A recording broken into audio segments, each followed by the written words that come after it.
Okay, isang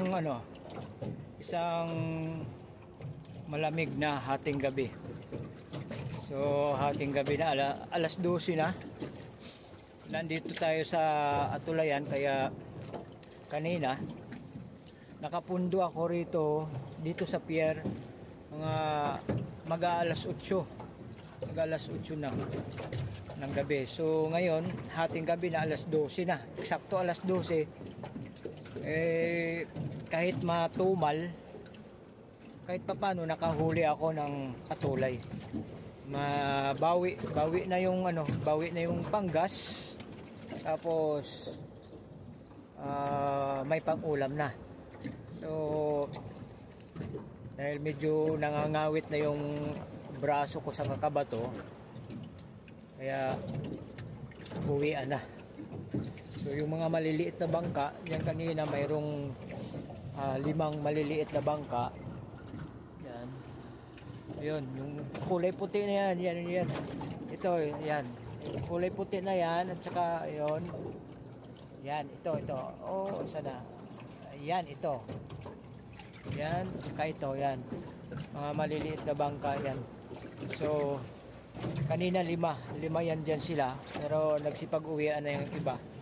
Kasi gabi na, saka matumal yung kagatan. So, mula rito sa pier, nandito ako sa pier, guys. Yan, yung ilaw na yan, kung nakita nyo yung mga ilaw ng poste sa pier, dito yan mismo sa pier. Yan. So, bali nagdala rin ako ng extra rod na dalawa, pero hindi ko rin nagamit.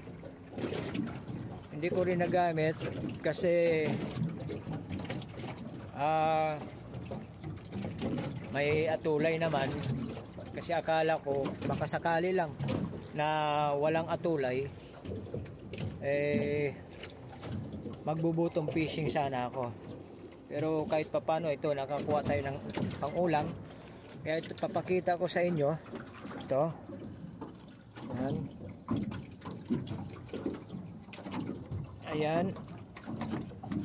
Papakita ko lang yung huli ko. Ayan. Ito. Ayan. Ito, pang papamain ko to. So, kapag dala ko ng ice yan. Magaganda yung size.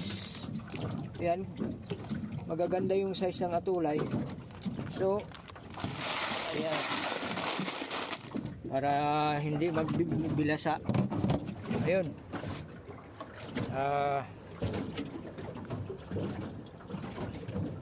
Kahit papano, medyo panalo tayo ng konti. So, dahil may pasok pa tayo. Magtatrabaho pa tayo alas 10 ng umaga. So mayroon pa akong oras na para matulog ng maganda. Pero sigurado, dahil mula rito sa pier, binaba ko yung bangka ko dun sa fishing base, dun sa malapit lang dun sa tinitirhan ko. Malapit lang doon.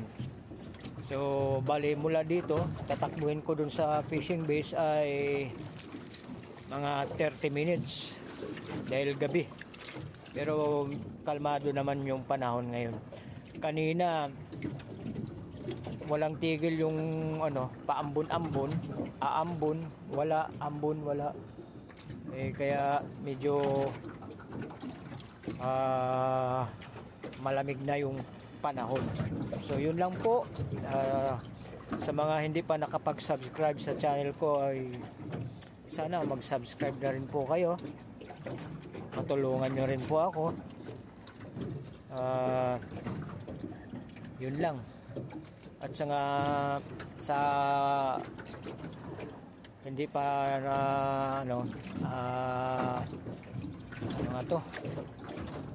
Nagpapasalamat nga din pala ako sa mga subscriber ko na kahit pakunti-kunti lang ang nanonood sa mga video ko, okay na sa akin yun. Masaya na ako dun.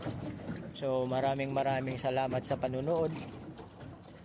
Pero pasensya na dahil hindi na ako nakapag-video dahil medyo nahihirapan ako mag-video dahil cellphone lang yung dala ko, tapos ito panay pang ulan. Yun lang. Thank you for watching. I hope you enjoy watching. So magkita-kita na lang po tayo ulit sa susunod kong video, at maraming salamat po sa inyong lahat.